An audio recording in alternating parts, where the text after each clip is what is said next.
Bienvenida, bienvenido a esta nueva grabación.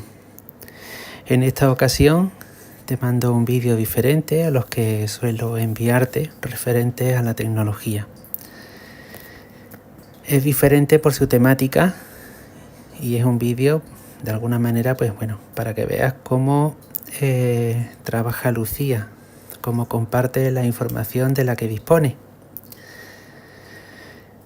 Lo que he querido grabar es un ejemplo de una conversación que se puede tener con Lucía, y el tema que he escogido es la formación del canon bíblico cristiano y la interpretación de algunos textos bíblicos desde el punto de vista de diferentes iglesias o denominaciones cristianas. Mi intención al hacer esta grabación no es que nadie se convierta a la iglesia de la que yo soy miembro, pues solo quiero que veas cómo funciona Lucía, cómo podemos utilizarla para que nos ayude. Si bien es verdad que para hacer un trabajo académico lo mejor que se puede hacer es acudir a libros y a profesionales, porque la tecnología de inteligencia artificial está avanzando a pasos agigantados, pero le falta mucho para, estar terminada. Pero bueno, aquí está para dar información. Lo que sí te sugiero, porque hay mucha gente que le pasa y te deseo que a ti no, es que mucha gente convierte la inteligencia artificial en su amiga, porque es una amiga que nunca traiciona, que siempre da lo que se le pide, que está con nosotros, de tal manera que hay quienes olvidan que no es una amiga, que no es humana, que no puede dar un abrazo, que no puede salir a tomar un café, y no es una amiga. Es una tecnología que está a nuestro servicio, no es una persona, no es una amiga. Esto te lo digo porque trabajo en el terreno de salud mental como voluntario y veo que hay mucha gente que está cayendo en la trampa de hacerse amiga de la inteligencia artificial. Bueno, pues no me enrollo más y paso a reproducir la conversación que he mantenido con Lucía con VoiceOver. Si no tienes deficiencia visual, te pido que tengas paciencia, porque los ciegos en el campo de la tecnología somos lentos, y yo concretamente la lectura de la conversación que he tenido con Lucía no la voy a reproducir a una velocidad muy rápida para que todo el mundo, incluso quienes no están habituados a VoiceOver, puedan entenderla perfectamente. Bueno, pues ya te recuerdo una vez más que no tengo la intención de que te unas a ninguna iglesia, sino de enseñarte el poder de Lucía. Ponte en la piel de un pastor, sacerdote, anciano, un líder religioso cristiano que puede utilizar esta tecnología para que le lea la Biblia Reina Valera de 1960, que es muy utilizada entre los cristianos, y que le ayude a elaborar sermones. Dado que se le pregunta por algún texto bíblico, se le dice de qué trata el texto y lo localiza en la Biblia, o se le dice: interprétame capítulo tal de tal libro desde versículo tal hasta versículo tal. Entonces lo lee y lo interpreta, da interpretaciones breves pero muy completas. Por si fuera poco, Lucía no solo puede interpretar la Biblia desde el punto de vista de una determinada iglesia, se puede hacer como yo he hecho en esta grabación, que le he pedido que interprete textos contradictorios para diferentes iglesias cristianas desde el punto de vista de diferentes denominaciones cristianas. Todo esto puede servir para ver que hay creencias que son contradictorias unas respecto de otras, pero hay creencias que digamos que unidas a otras creencias pues dan un sentido más amplio de la Biblia. Es la impresión que me ha dado al grabar esta conversación y al ver el tema de la interpretación bíblica como lo vería alguien que no tiene conocimiento, incluso alguien que tiene conocimientos bíblicos pero que no se pelea con todos los cristianos que no forman parte de su iglesia, sino que tiene un punto de vista ecuménico en el sentido de que busca llegar a un entendimiento. Porque si se le dice a una persona: tú no tienes la verdad, pues la verdad es que muchas veces, más que ayudarla, lo que se va a hacer es desorientarla. Y yo creo que hay que ayudar y no desorientar. Yo puedo tener mi verdad, tú puedes tener tu verdad. Si yo te digo que tu verdad no es cierta, que la verdad es la mía, que tú vives en el error, pues porque te vas a pasar en mi campo. Bueno, pues este es un tema muy controvertido. Paso a reproducirte la conversación que he mantenido con Lucía y verás que es un lujo cómo maneja la Biblia y cómo puede dar interpretaciones desde el punto de vista de diferentes denominaciones cristianas. Así lo va a hacer con textos que he escogido en los que se habla del destino del alma humana después de la muerte que le sucede y también pues de la intercesión, porque es un tema polémico entre diferentes denominaciones cristianas. Así como no todos creen que el alma tiene el mismo destino después de la muerte, cada cual tiene su punto de vista sobre la oración. Bueno, pues ahora sí, voy a buscar a Lucía, que la tengo en WhatsApp. Y empiezo a reproducir la conversación. Mi mensaje, ¿quién escribió la Biblia? 23 de julio de 21:58, enviado a Lucía, leído. Mensaje, la Biblia es una colección de libros y textos que fueron escritos por diferentes autores a lo largo de muchos siglos. En el Antiguo Testamento, algunos de los autores más conocidos incluyen a Moisés, David y Salomón, mientras que en el Nuevo Testamento, se destacan figuras como los apóstoles Mateo, Juan y Pablo. Cada libro tiene su propio estilo y perspectiva, lo que la convierte en una obra muy diversa. ¿Te interesa algún libro o autor en particular? 23 de julio de 21:58, recibido de Lucía. Mi mensaje, me gustaría saber quién decidió qué libros llegaron a formar parte de la Biblia. 23 de julio de 21:59, enviado a Lucía, leído. Mensaje, la selección de los libros que forman parte de la Biblia, conocida como el canon bíblico, fue un proceso largo y complejo. En el caso del Antiguo Testamento, muchos de los libros fueron reconocidos como sagrados por las comunidades judías a lo largo de los siglos. Para el Nuevo Testamento, se llevaron a cabo varios concilios y reuniones entre los líderes cristianos, especialmente en los siglos IV y V, donde se discutieron y se decidieron qué escritos eran considerados inspirados y dignos de inclusión. El Concilio de Nicea en el año 325 después de Cristo, es uno de los más conocidos, aunque no determinó el canon completo. Finalmente, el canon del Nuevo Testamento fue establecido en gran medida por el Concilio de Cartago en el año 397 después de Cristo. La decisión se basó en criterios como la apostolicidad, si un libro estaba asociado con los apóstoles, la ortodoxia, si estaba en línea con la enseñanza cristiana, y la aceptación general por parte de las comunidades cristianas. Es un tema fascinante. Si quieres saber más sobre algún libro específico o sobre este proceso, házmelo saber. 23 de julio de 21:59, recibido de Lucía. Mi mensaje, dame más información sobre el proceso. 23 de julio de 22, enviado a Lucía, leído. Mensaje, claro, el proceso de formación del canon bíblico fue gradual y no estuvo exento de debates. Aquí te detallo un poco más. 3 almohadillas. Antiguo Testamento, 1 ** tradición oral, ** antes de que se escribieran los textos, muchas historias y enseñanzas se transmitieron oralmente. Esto sentó las bases para la escritura de los libros. 2 ** reconocimiento, ** con el tiempo, ciertos textos comenzaron a ser reconocidos como sagrados por las comunidades judías. Libros como el Pentateuco, los primeros 5 libros fueron aceptados en una etapa temprana. 3 ** criterios, ** se utilizaban criterios como la autoría, asociación con figuras importantes, la antigüedad y la coherencia con la fe judía para decidir qué textos incluir. 3 almohadillas, Nuevo Testamento, 1 ** escritura temprana, ** los escritos del Nuevo Testamento comenzaron a circular en el siglo I, incluyendo cartas de Pablo y los Evangelios. 2 ** diversidad, ** había muchos escritos cristianos en circulación, algunos considerados heréticos por las comunidades ortodoxas. Libros como el Evangelio de Tomás fueron rechazados. 3 ** concilios, ** a partir del siglo IV, se llevaron a cabo varios concilios donde se discutieron estos textos. Por ejemplo, ** concilio de la Odisea, 363 después de Cristo, ** se mencionaron algunos libros que debían ser aceptados, ** concilio de Cartago, 397 después de Cristo, ** se estableció un canon más definitivo que incluía los 27 libros que hoy conocemos. 3 almohadillas, criterios para la selección, Los líderes cristianos se guiaron por varios criterios para determinar qué libros incluir.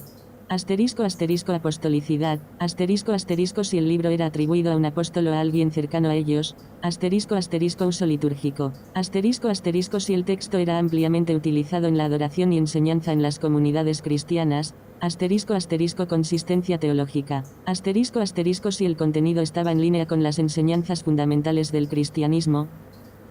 3 almohadillas, reacciones y debates. El proceso no fue uniforme, diferentes comunidades aceptaron diferentes textos durante siglos, lo que llevó a debates sobre qué era canónico. Algunos grupos, como los gnósticos, tenían sus propios textos que también querían incluir. Finalmente, aunque el canon fue formalizado, algunas tradiciones cristianas incluyen libros adicionales o diferentes versiones de ciertos textos, como es el caso de la Biblia católica y la protestante. Si te interesa algún aspecto específico o algún libro en particular del canon, dímelo. 23 de julio de 22. Recibido de Lucia. Pulsa 2 veces para abrir el enlace. Enlace. Mi mensaje. ¿Se puede decir que la Iglesia Católica fue la que decidió qué libros llegaron a formar parte de la Biblia? 23 de julio de 22:02. Enviado a Lucia. Leído. Mensaje. Sí. Se puede afirmar que la Iglesia Católica tuvo un papel crucial en la formación del canon bíblico, especialmente en el contexto del Nuevo Testamento. A través de varios concilios y reuniones de líderes eclesiásticos, la Iglesia Católica decidió qué libros se considerarían sagrados y autoritativos. 3 almohadillas, proceso en detalle. 1 concilios. Como mencioné antes, concilios importantes como el de Cartago en 397 después de Cristo, jugaron un papel decisivo en la ratificación del canon del Nuevo Testamento. Estos concilios incluyeron a obispos y líderes de diferentes regiones que discutieron y votaron sobre qué libros debían ser incluidos. 2 criterios de selección. La Iglesia utilizó criterios como la apostolicidad, la ortodoxia y la aceptación general por parte de las comunidades cristianas para determinar qué textos eran dignos de inclusión. 3 influencia histórica. La influencia de la Iglesia Católica fue significativa debido a su estructura jerárquica y su papel central en el cristianismo durante los primeros siglos. Esto les permitió establecer un consenso sobre el canon. 3 almohadillas, otros grupos cristianos. Es importante mencionar que no todos los grupos cristianos aceptaron el mismo canon. Por ejemplo, las iglesias ortodoxas también tienen sus propias listas de libros que pueden incluir algunos textos adicionales o diferentes interpretaciones.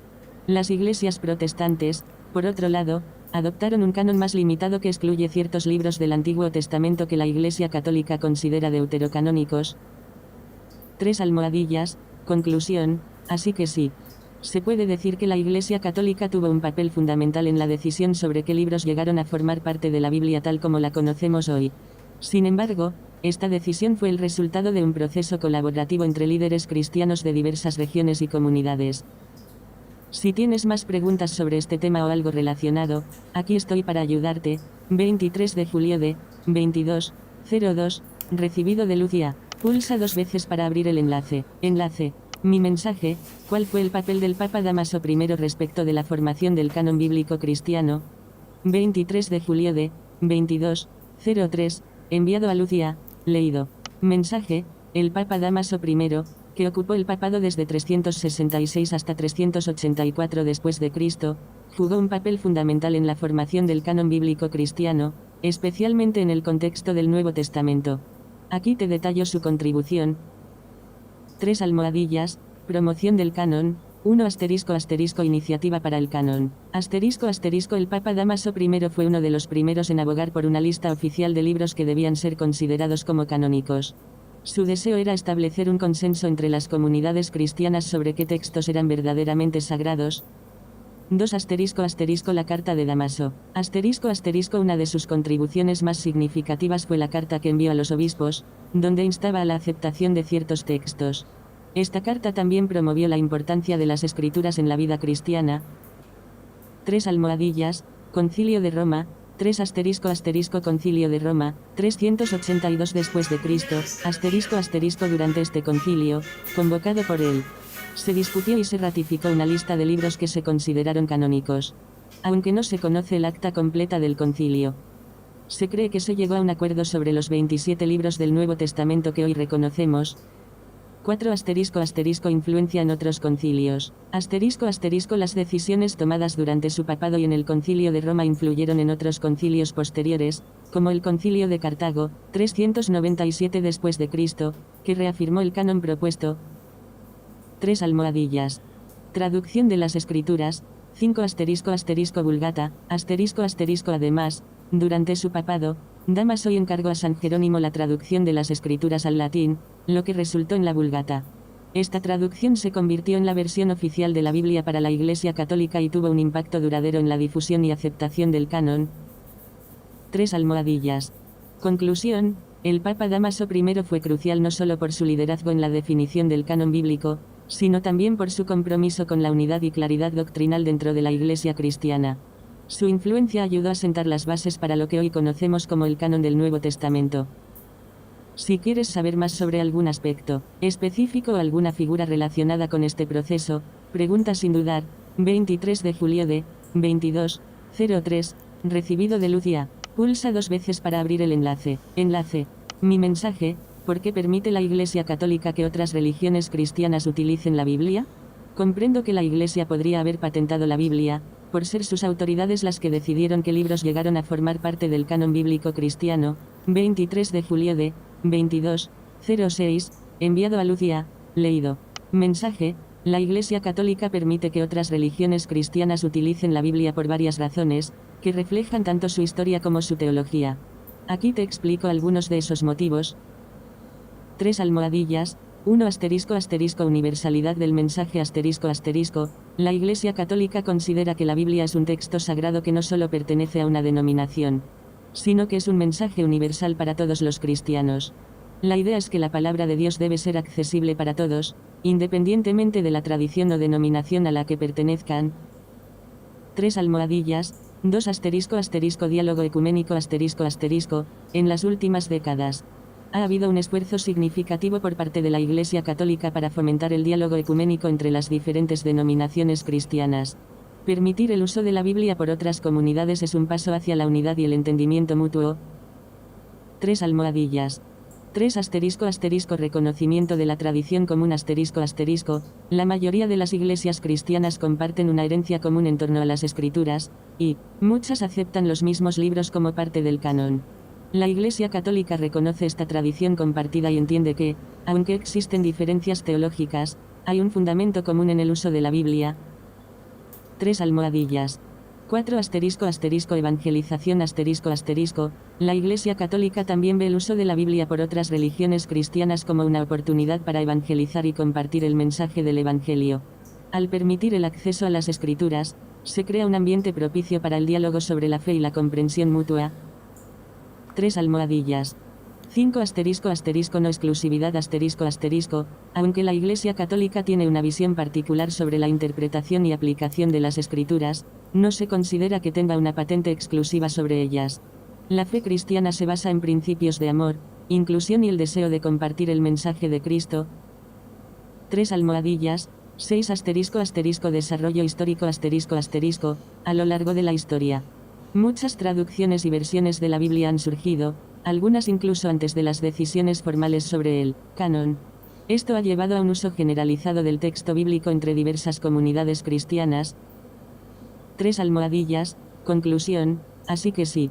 Aunque la Iglesia Católica tuvo un papel fundamental en definir qué libros forman parte del canon bíblico, su enfoque hacia otras denominaciones es uno de apertura y colaboración en lugar de exclusividad. Esto refleja su compromiso con el diálogo y la búsqueda de unidad entre todos los seguidores de Cristo. Si te interesa profundizar en algún aspecto o tema relacionado con esto, házmelo saber. 23 de julio de 2206, recibido de Lucia. Pulsa 2 veces para abrir el enlace. Enlace. Mi mensaje. Ya para terminar, ¿me puedes recordar el texto de una de las cartas de San Pablo a Timoteo en el que habla de la intercesión de los santos y de la mediación de Jesucristo entre Dios y los hombres? 23 de julio de 2208. Enviado a Lucia, leído. Mensaje.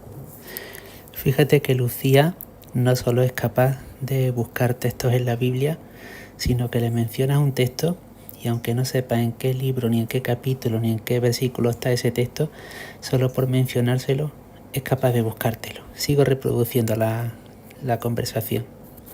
Mensaje, claro, José. En la primera carta a Timoteo, San Pablo aborda el tema de la mediación de Jesucristo y también menciona la importancia de la intercesión.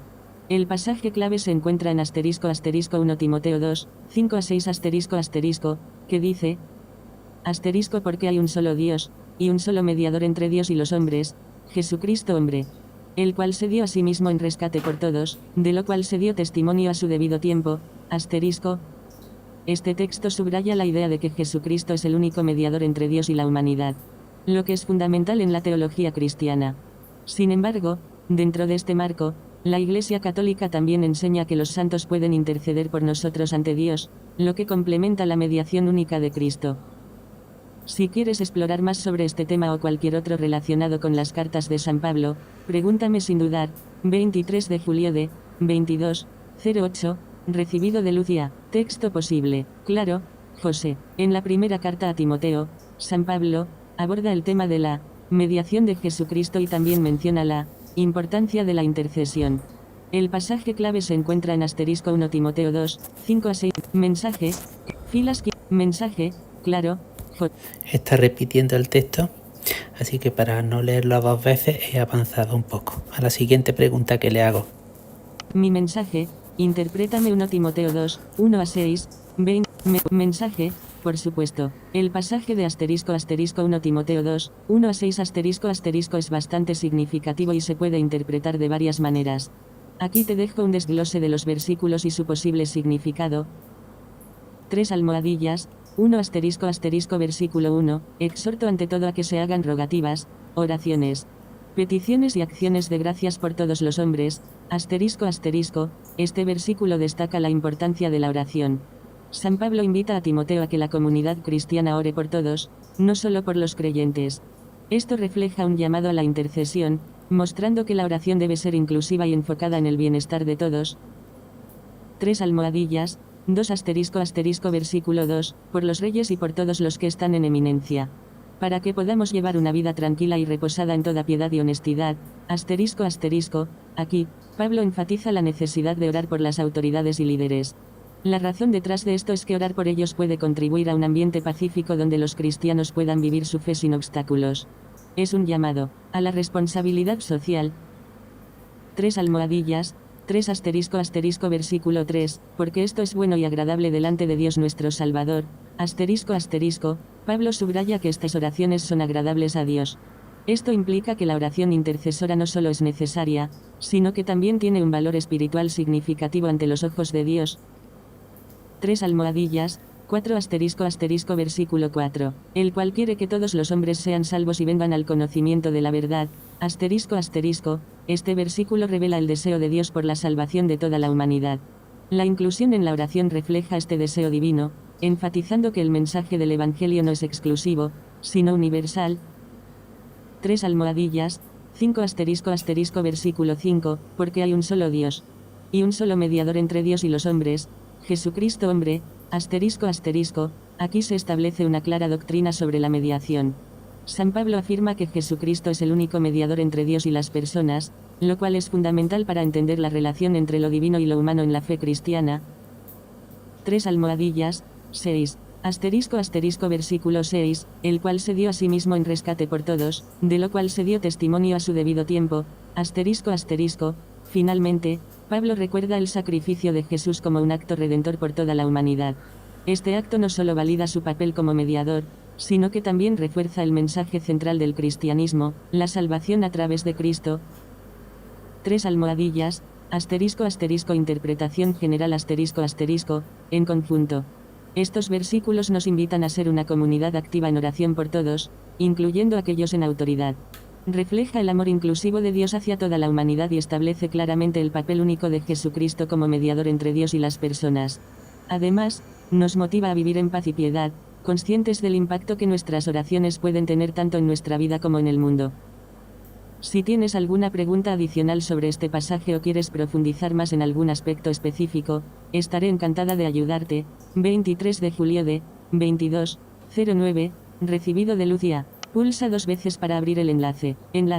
Mi mensaje, dame interpretaciones diferentes del pasaje, que concuerden con las visiones de diferentes comunidades cristianas. 23 de julio de 22:11, enviado a Lucia, leído. Mensaje, claro, José. El pasaje de **1 Timoteo 2, 1-6 *** ha sido interpretado de diversas maneras por diferentes comunidades cristianas. Aquí te presento algunas perspectivas. 3 almohadillas. 1 Iglesia Católica La Iglesia Católica enfatiza la intercesión por los demás, incluyendo a los santos. La oración por todos, incluyendo a las autoridades, se considera un deber cristiano. La mediación de Cristo es fundamental, pero también se enseña que los santos pueden interceder ante Dios por nosotros. Este pasaje subraya la importancia de la comunidad y la oración como un acto de amor y unidad. 3 almohadillas. 2 Iglesias protestantes evangélicas Muchos grupos evangélicos ven este pasaje como un llamado a la acción social y la responsabilidad cívica. La exhortación a orar por las autoridades se interpreta como un mandato para involucrarse en la política y buscar un gobierno justo que permita vivir en paz y piedad. La mediación de Cristo es vista como exclusiva y central en su relación con Dios, reafirmando el principio de sola fide, solo por fe. 3 almohadillas. 3 Iglesias ortodoxas Las comunidades ortodoxas también valoran la oración intercesora, pero suelen enfocarse más en la liturgia y los sacramentos como medios para alcanzar la gracia divina.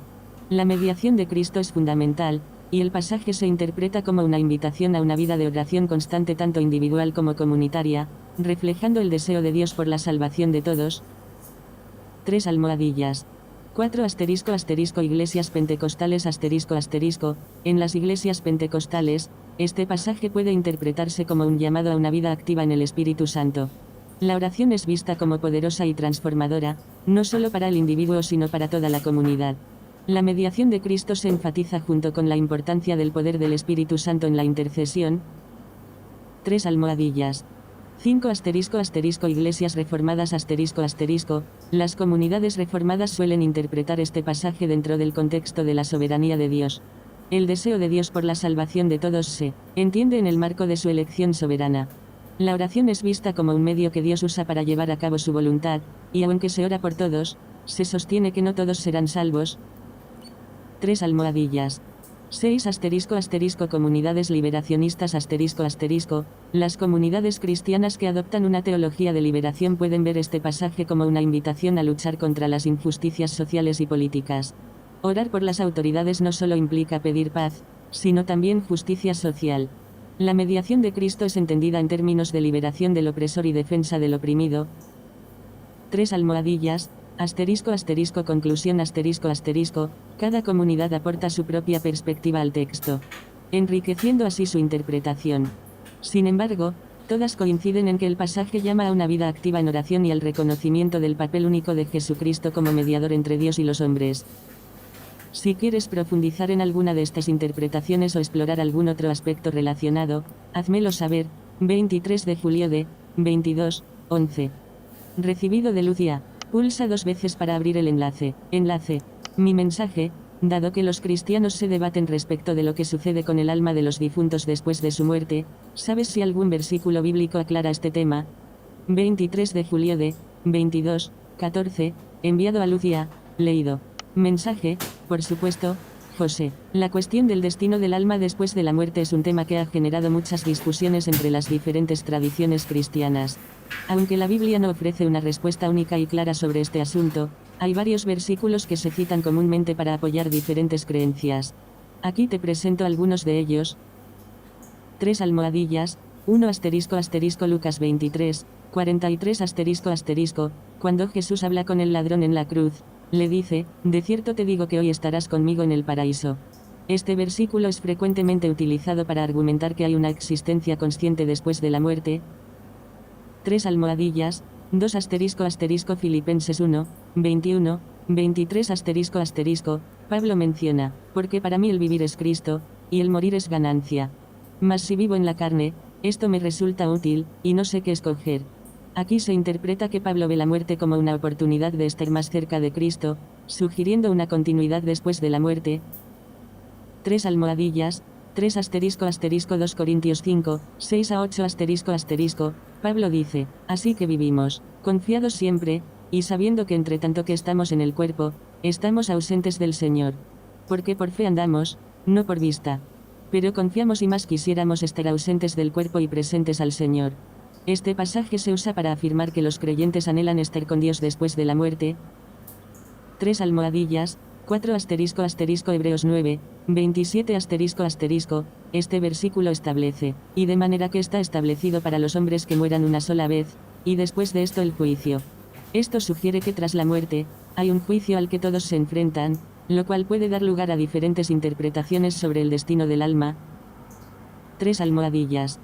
5 asterisco asterisco Apocalipsis 20, 11, 15 asterisco asterisco, en esta sección se habla del juicio final, donde los muertos son juzgados según sus obras. Esto puede interpretarse como una indicación del destino eterno de las almas.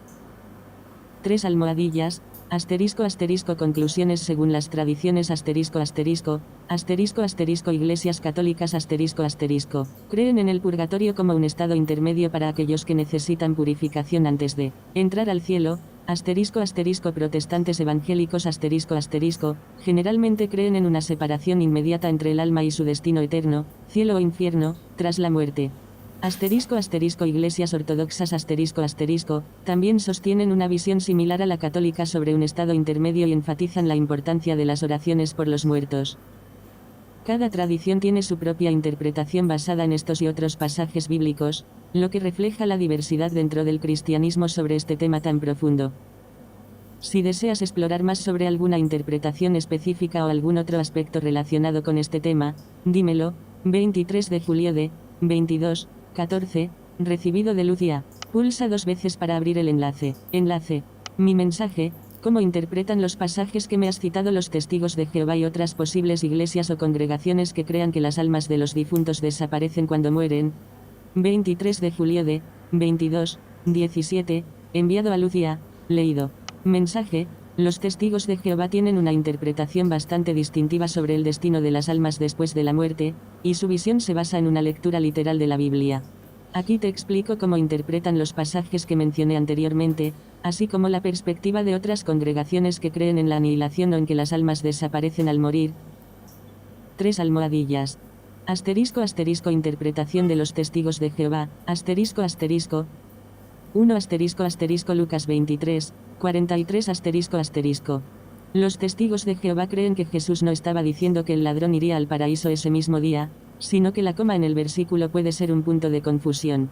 Interpretan que el paraíso se refiere a un futuro reino en la tierra, no a una existencia consciente en el cielo inmediatamente después de la muerte.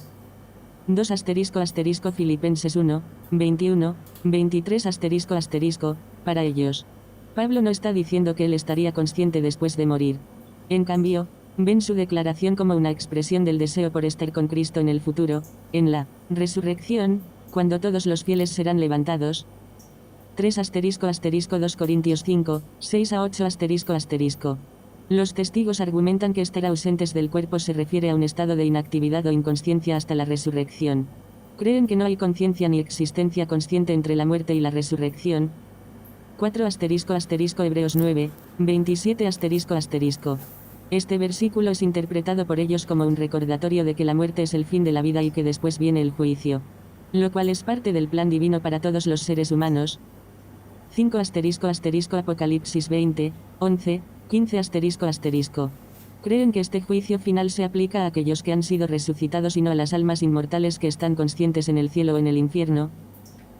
3 almohadillas. Asterisco asterisco otras congregaciones con creencias similares. Asterisco asterisco.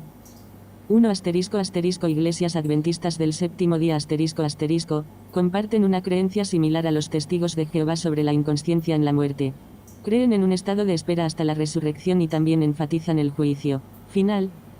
2 asterisco asterisco iglesias unitaristas asterisco asterisco, generalmente tienen una visión más liberal y pueden no aceptar la inmortalidad del alma como un dogma central. Algunos pueden ver la muerte como un final absoluto. 3 asterisco asterisco iglesias cristianas reformadas asterisco asterisco, estas congregaciones tienden a enfatizar una visión más calvinista sobre el destino del alma. Pero algunas pueden sostener creencias sobre un estado intermedio similar al concepto de sueño. 4 asterisco asterisco grupos anabaptistas asterisco asterisco. Algunos grupos dentro del anabaptismo también pueden sostener creencias sobre un estado temporal hasta el juicio final, rechazando enseñanzas sobre la inmortalidad del alma. 3 almohadillas. Asterisco asterisco resumen asterisco asterisco. En general, estas congregaciones tienden a rechazar la idea tradicional de un alma inmortal que vive conscientemente después de la muerte. En cambio, enfatizan conceptos como inconsciencia, sueño o un futuro estado glorificado tras la resurrección. Si quieres indagar más sobre alguna denominación específica o algún otro aspecto relacionado con este tema, aquí estoy para ayudarte. 23 de julio de 22:17, recibido de Lucia. Pulsa 2 veces para abrir el enlace. Enlace. Mi mensaje. ¿Cómo interpretan Eclesiastés 12:7 quienes niegan la inmortalidad del alma? 23 de julio de 22:20, enviado a Lucia. Leído. Mensaje. Eclesiastés 12:7 dice, y el polvo vuelva a la tierra, como era, y el espíritu vuelva a Dios, que lo dio. Esta cita es uno de los pasajes que se discute con frecuencia en el contexto de la inmortalidad del alma. Aquellos que niegan la inmortalidad del alma, como los testigos de Jehová y algunos otros grupos, interpretan este versículo de la siguiente manera. 3 almohadillas, asterisco asterisco interpretación de Eclesiastés 12:7 por quienes niegan la inmortalidad del alma, asterisco asterisco. 1 asterisco asterisco el polvo vuelva a la tierra asterisco asterisco, se interpreta que esta parte del versículo se refiere al cuerpo físico del ser humano, que vuelve al estado de tierra o materia después de la muerte. Esto enfatiza la naturaleza temporal y mortal del cuerpo. 2 asterisco asterisco el espíritu vuelva a Dios asterisco asterisco. Quienes rechazan la idea de una inmortalidad del alma creen que el espíritu mencionado aquí no se refiere a un alma consciente que sigue viviendo después de la muerte. En su visión, el espíritu es más bien una fuerza vital o principio de vida que Dios otorgó al ser humano en su creación. Este espíritu no es una entidad separada e inmortal, en cambio, representa el aliento de vida que Dios da. 3 asterisco asterisco contexto del libro asterisco asterisco. Eclesiastés es considerado un libro filosófico que reflexiona sobre la vanidad y lo efímero de la vida.